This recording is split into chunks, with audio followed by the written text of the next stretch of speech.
Bonjour, les témoins auditionnés par la commission sénatoriale du Michigan étaient nombreux. Parmi eux figuraient des employés électoraux républicains et d'autres non affiliés, ainsi que des observateurs de scrutin. Ils ont déclaré avoir été empêchés de faire pleinement leur travail et d'avoir été harcelés. Dans le Michigan, les témoignages sur les irrégularités relevées dans le comptage des votes par correspondance se ressemblaient beaucoup. Un participant a déclaré que les témoignages et les déclarations sous serment étaient très importants car les enregistrements vidéo n'étaient pas autorisés dans le centre de vote. Beaucoup ont dit avoir vécu le harcèlement ou avoir vu des employés républicains subir le harcèlement. J'ai vu la salle exploser sous un tonnerre d'applaudissements et d'acclamations désobligeantes, alors que les employés républicains du bureau de vote étaient expulsés de la salle un par un, sous escorte policière tout au long de la journée. Tous essayaient de m'intimider et de m'empêcher de faire mon travail, prétendant que je mettais en danger leur personnel, que je cherchais à les tuer et même que je tenais un stylo de façon menaçante. Pourtant, quand des agents démocrates se tenaient près des tables pour me harceler, personne ne leur posait de problème. Jugeant la couleur de ma peau, tout le monde supposait que j'étais démocrate. Ils sont venus me voir et l'une des dames m'a dit de mettre dehors cette bande de... Et j'ai dit, mais qui sont les... Elle pensait que j'étais démocrate. Quand j'ai sorti mon badge, elle m'a regardé et elle m'a dit, tu es du mauvais côté. 2 ou 3 employés me criaient littéralement de ne pas franchir les 2 mètres. Et à aucun moment, nous n'avons pu voir réellement les bulletins papier et les registres électroniques du scrutin. Une autre observatrice, Karen Cortis, a déclaré qu'elle n'a pratiquement vu aucun employé électoral républicain. Elle a déclaré avoir vu des bulletins militaires, tous dans les mêmes enveloppes de luxe, et bien qu'elle portait des noms différents, elle portait toute la même date de naissance, le 1er janvier 1900, ce qu'elle a trouvé anormal. Et personne n'a pu me dire pourquoi les dates de naissance étaient de 1900. Quand je suis allée contester ces votes, le superviseur m'a dit, et je cite, « On ne peut pas faire cela ». Elle a finalement convaincu le superviseur d'écrire dans le registre du scrutin que Karen Cortis conteste ce vote et chaque bulletin de vote ultérieur. Elle n'a jamais obtenu d'explication pour les dates de naissance identiques. On m'insultait chaque fois que mon masque tombait même un peu en dessous de mon nez. On m'insultait, on disait que je voulais tuer des gens, des choses comme ça, alors qu'ils étaient en train de parler à quelqu'un qui ne portait pas de masque. Le témoin Adam D'Angeli a déclaré qu'il avait un enregistrement audio d'une session de formation où les formateurs expliquaient comment utiliser la distanciation sociale pour gêner le travail des observateurs.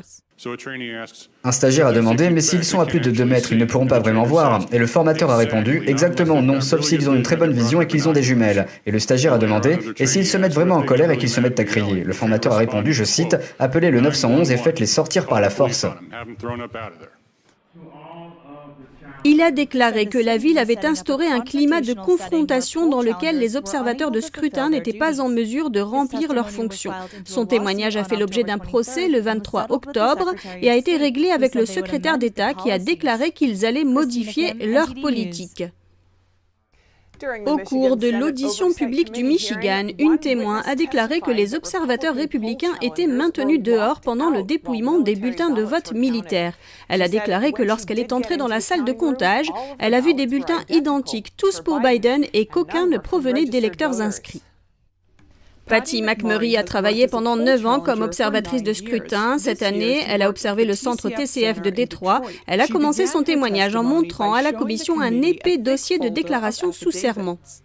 Voici les déclarations sous serment d'observateurs républicains et d'autres observateurs non affiliés qui ont été témoins d'événements incroyables au TCF Center. Les déclarations sous serment contiennent de nombreux témoignages montrant les mauvais traitements infligés aux observateurs et employés républicains et les violations des procédures de dépouillement. McCurry a déclaré que juste au moment où les bulletins de vote des militaires ont été apportés, les observateurs ont été invités à faire une pause. De la nourriture et des sièges étaient fournis aux travailleurs démocrates à l'intérieur de la salle, mais les républicains devaient se rendre dans une salle à l'étage. Quand nous sommes revenus, les portes étaient fermées à clé.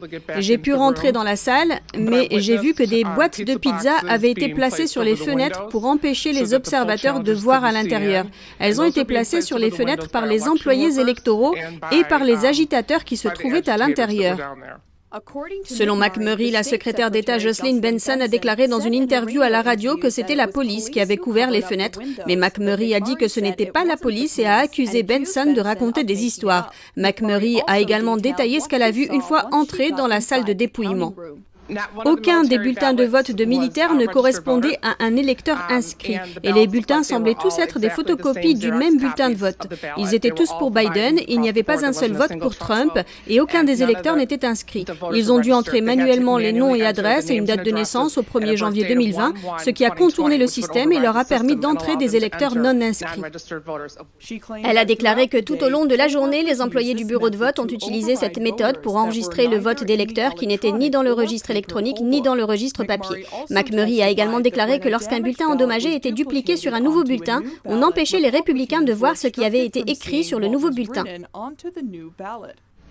Chaque fois que nous essayions d'observer le processus, la personne qui inspectait le bulletin de vote se tenait devant nous et si nous passions sur le côté, on nous bloquait. Ils nous disaient de reculer, que nous étions trop près et que nous allions tuer des gens avec le Covid. Plusieurs personnes ont fait des témoignages similaires d'obstruction pendant l'audition.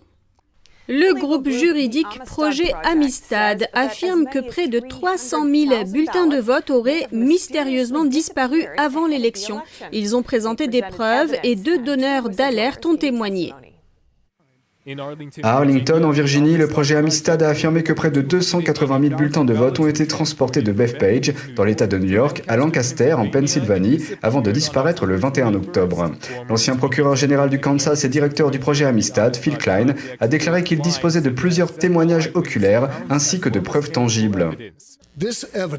Ces preuves exigent une enquête. Ces preuves exigent des réponses.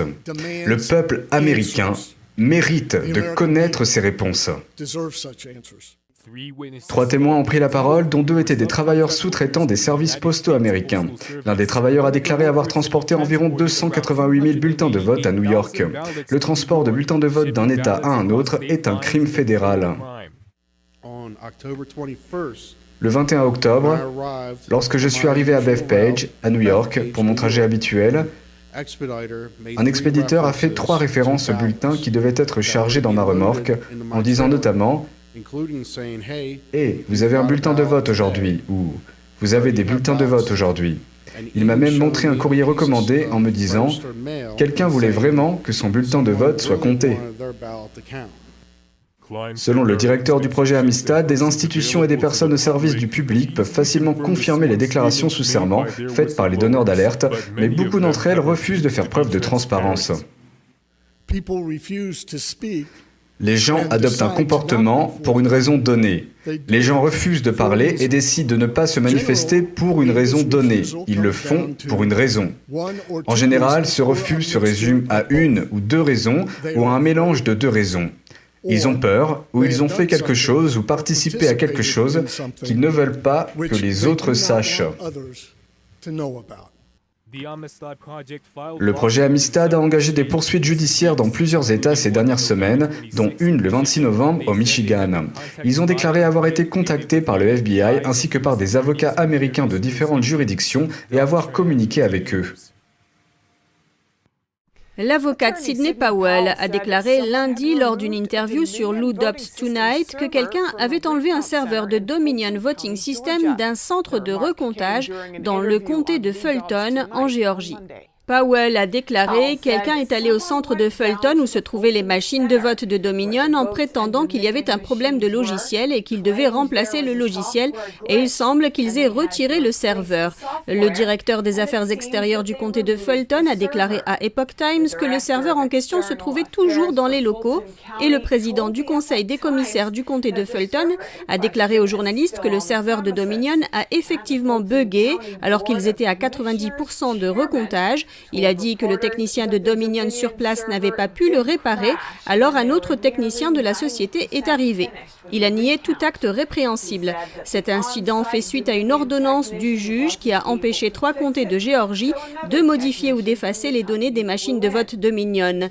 Powell a également déclaré au cours de l'entretien qu'elle et son équipe allaient demander à la Cour du 11e circuit d'examiner d'urgence le procès en Géorgie en demandant la confiscation immédiate de toutes les machines de vote de l'État. L'équipe de campagne de Trump a intenté un nouveau procès dans le Wisconsin mardi, un jour après la certification par le Wisconsin de ses résultats électoraux. L'équipe de campagne de Trump a déclaré mardi 1er décembre qu'elle venait de déposer une plainte auprès de la Cour suprême du Wisconsin.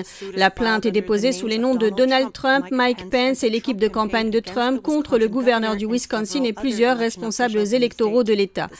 Ce nouveau procès porte sur l'illégalité et les irrégularités qui ont eu un impact sur au moins 221 000 bulletins de vote sur les 3 millions de bulletins déposés dans le Wisconsin. Selon une déclaration publiée par l'équipe de campagne de Trump, le procès comprend 4 cas avec des preuves évidentes d'irrégularité, telles que la modification illégale d'enveloppes de vote par correspondance, le comptage de bulletins de vote qui n'ont pas fait l'objet d'une demande officielle, le recours abusif au statut d'électeur confiné pour une durée indéterminée et l'organisation de scrutins illégaux. Le procès vise à exclure les résultats certifiés par l'État, les bulletins de vote par correspondance, les bulletins de vote par correspondance incomplets et falsifiés, les bulletins des personnes non éligibles au confinement à durée indéterminée et les bulletins provenant de scrutins illégaux. Le Wisconsin a certifié ses résultats lundi, attribuant 10 voix électorales au candidat démocrate Joe Biden. La marge entre les deux candidats est d'environ 20 000 voix, soit 0,62%. Un autre procès indépendant a été ouvert dans le Wisconsin. Le président Trump a déclaré lundi que l'élection de 2020 était truquée et lors de son intervention téléphonique pendant l'audition de l'Arizona, il a accusé les démocrates de jouer à des jeux d'une gravité sans précédent. L'audition sur l'intégrité des élections qui s'est tenue en Arizona lundi a reçu un appel téléphonique du président. Eh bien, merci beaucoup. J'ai suivi les auditions et elles sont impressionnantes, incroyables. Et je veux simplement tous vous remercier. Il a qualifié l'élection de 2020 de la plus grande machination jamais perpétrée dans notre pays. Je sais que nous avons gagné l'Arizona, le Michigan, la Géorgie, la Pennsylvanie et le Wisconsin. Mais ils ont joué à des jeux comme on n'en a jamais vu. C'est la première fois que les républicains ou la première fois que quelqu'un riposte. Les avocats de Trump ont permis cet appel tandis que les membres de l'Assemblée législative, les témoins et les participants ont écouté. Le président Trump a accusé le gouverneur républicain Doug Ducey d'avoir précipité le processus de certification malgré les allégations de fraude. Il s'est juste empressé de signer les certifications afin que Kelly puisse entrer au Sénat le plus vite possible. Qu'est-ce que c'est que cette histoire ? Ducey a en effet déclaré lundi qu'il allait signer la certification immédiatement afin que le sénateur démocrate élu, Mark Kelly, puisse prêter serment aussi vite que possible. Le président s'est demandé pourquoi Ducey signerait alors que des audiences ont lieu et qu'il y a d'énormes allégations de corruption et de fraude. Il a déclaré qu'il ne céderait pas sur la question de l'élection en disant « Nous allons gagner cette affaire, nous n'abandonnerons jamais ». Le gouverneur Ducey a défendu le système électoral de son État sur Twitter. Dans une déclaration, il a écrit « En Arizona, nous avons certaines des lois électorales les plus strictes du pays, ajoutant « Nous avons des cartes d'identité dans les bureaux de vote. Nous examinons chaque signature sur les bulletins de vote par correspondance, manuellement, contrairement à d'autres États qui utilisent des ordinateurs, interdiction de récolter les bulletins et observateur de scrutin bipartisan ». La présidente du comité républicain du comté de Maricopa, Linda Brickman, a déclaré qu'elle a personnellement vu des machines changer les votes pour Trump en vote pour Biden. Elle affirme qu'elle-même et d'autres observateurs ont été menacés pour ne pas en parler. La présidente du comité républicain du comté de Maricopa, Linda Brickman, a témoigné devant les membres de la législature de l'État d'Arizona. Elle a déclaré qu'elle avait personnellement vu des votes pour le président Trump comptés comme des votes pour le candidat démocrate Joe Biden dans les machines de Dominion. Avec mon partenaire démocrate, j'ai vu la préparation d'un nouveau bulletin de vote parce que le premier était souillé et ne passait pas dans les machines. Brickman est une employée des élections expérimentée et elle est la chef des républicains de l'un des plus grands comtés du pays. Elle a témoigné sous serment sous peine de parjure. Je lui ai lu un bulletin républicain pour Trump et dès qu'elle l'a entré dans le système, le vote est passé par défaut sur l'écran à un bulletin démocrate pour Biden. Elle a indiqué que lorsqu'elle a signalé le problème aux superviseurs électoraux, d'autres personnes présentes dans la salle ont également fait remarquer qu'elles avaient été témoins de la même manipulation. Brickman dit avoir vu les votes passer de Trump à Biden plus d'une fois lors de leur entrée dans les machines de Dominion. Elle a affirmé que par la suite, elle a été menacée par des superviseurs électoraux du centre de vote du comté de Maricopa pour avoir parlé de ce qu'elle a vu. Elle a déclaré à l'audition que plusieurs personnes ont été menacées. Je suis ici parce que je pense que c'est notre devoir de dire la vérité et d'entendre la vérité. Le PDG de Dominion, John Poulos, a nié cette semaine dans le Wall Street Journal toutes les allégations contre la société Dominion. Brickman affirme qu'elle a également observé un certain nombre d'autres irrégularités, comme le fait de ne pas faire correspondre les signatures. Les normes de vérification des signatures étaient constamment réduites par les superviseurs afin de faire plus vite et de traiter un nombre plus élevé de bulletins de vote par correspondance. De 15 points de similitude, on est passé à un minimum de 3, puis à un seul et finalement à aucun. Brickman se souvient qu'on lui a demandé d'ignorer les vérifications de signature. Elle a mis en doute l'intégrité de ce qu'elle a observé, déclarant que ce n'est pas la façon dont une élection devrait être gérée. Elle a également déclaré que des bulletins de vote ont été passés même si les signatures sur l'enveloppe ne correspondaient pas à la signature ou même au nom sur le bulletin. Elle dit avoir été témoin de différents bulletins de vote avec la même écriture manuscrite sur les enveloppes. Un groupe financé par Mark Zuckerberg est sous les feux des projecteurs dans les affaires judiciaires liées aux élections. Le groupe est accusé de participer à la violation de la Constitution des États clés. Des poursuites judiciaires post-électorales accusent un groupe financé par le PDG de Facebook, Mark Zuckerberg, d'avoir aidé à violer la Constitution dans les États clés. Zuckerberg et sa femme, Priscilla Chan, se sont engagés à verser 400 millions de dollars à une association œuvrant pour la technologie et la citoyenneté. Cette dernière a ensuite donné de l'argent à plus de 2500 bureaux électoraux locaux dans tout le pays. Selon les poursuites judiciaires engagées par le projet Amistad, l'association a donné plus de 6 millions de dollars à des fonctionnaires du comté de Fulton en Géorgie et dans 5 villes du Wisconsin. Le dossier de la plainte du Wisconsin indique que la loi de l'État n'autorise pas aux villes et aux comtés de recevoir des millions de dollars d'un riche partisan comme Zuckerberg. Et la plainte en Géorgie indique que l'argent a été utilisé pour payer les collecteurs de bulletins et des militants politiques amenés à gérer les bulletins de vote. Elle indique également que l'argent a été utilisé pour renforcer les centres de comptage dans les zones urbaines afin de déplacer des centaines de milliers de bulletins douteux en secret sans l'observation bipartisane requise par la loi. Le directeur du projet Amistad, Phil Klein, a déclaré à Epoch Times qu'en Pennsylvanie, l'argent a conduit à un système à deux vitesses. Par exemple, les électeurs démocrates pouvaient rectifier leurs bulletins contre la loi de l'État, mais les régions républicaines ne l'ont pas fait. Klein a déclaré que le centre a financé des boîtes de dépôt de bulletins de vote largement placées dans un comté de Philadelphie, mais très peu installées dans les comtés républicains. Il a également déclaré qu'ils ont privé les fiefs républicains de leurs droits, violant ainsi la clause de protection équitable. Il a dit que des problèmes similaires sont apparus dans d'autres États, y compris le Michigan.